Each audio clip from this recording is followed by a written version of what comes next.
Hello children, welcome back for the worksheet second.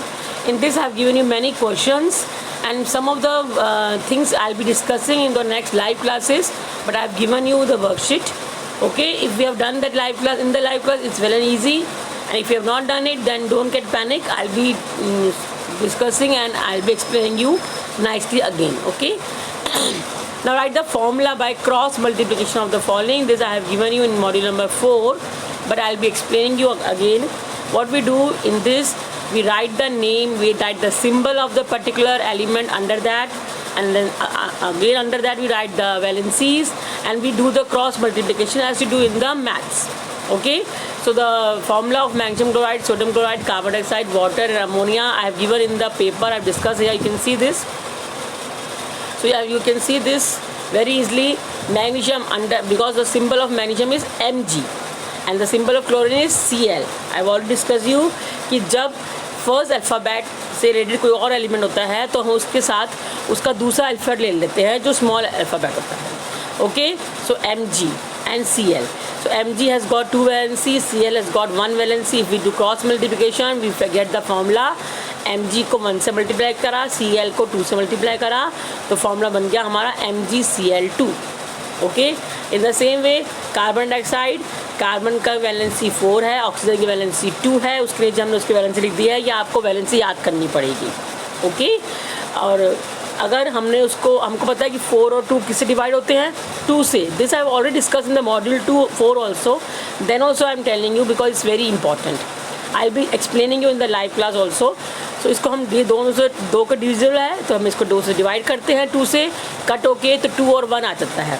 अब मैंने वापस से वही चीज़ लिखी नीचे कि हम कार्बन को 1 से मल्टीप्लाई करेंगे और ऑक्सीजन को 2 से मल्टीप्लाई करेंगे तो CO2. अब आप सोच रहे होंगे कि मैम ने 2O क्यों नहीं लिखा.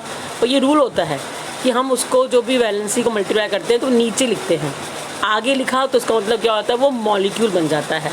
और बीच में हम कंपाउंड के बीच में नहीं लिखते, जो भी लिखते हैं उसकी स्टार्टिंग में ही लिखते हैं. ओके, कि अगर आप सोचो कि मैम C2O लिख दे, वो गलत हो जाएगा.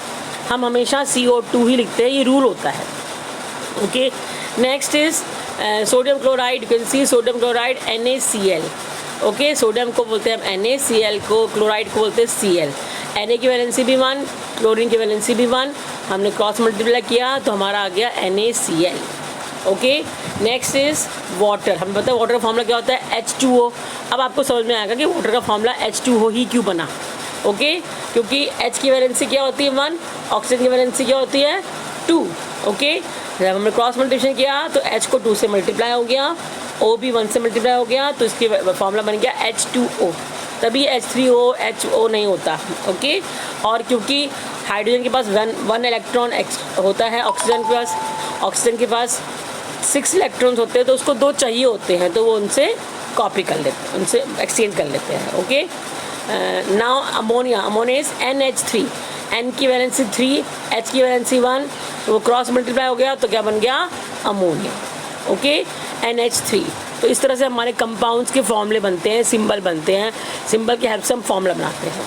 Okay, next is what are reactants and products.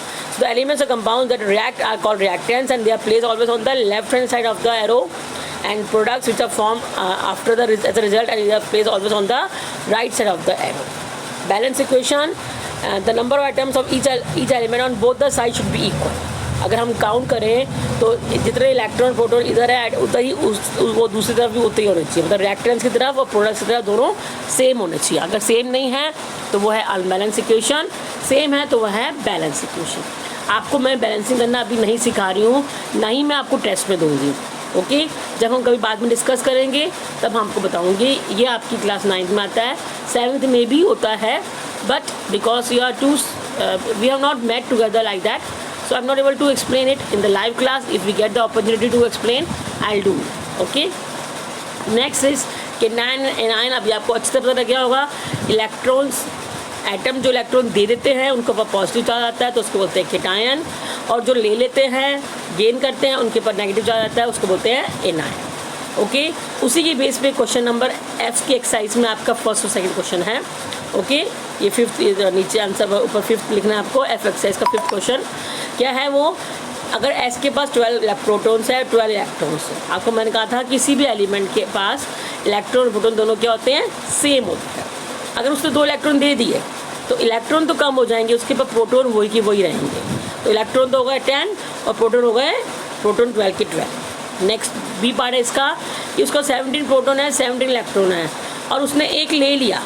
अगर उसने एक ले लिया तो उसके पास प्रोटॉन तो 17 रहे और इलेक्ट्रॉन कितने हो गए, 18। तो इलेक्ट्रॉन की नंबर चेंज और कम ज़्यादा हो सकते हैं, प्रोटॉन्स वही का वही रहता है। Okay, please note down in your copies, then also I will be explaining you again in the live classes. Okay, thank you.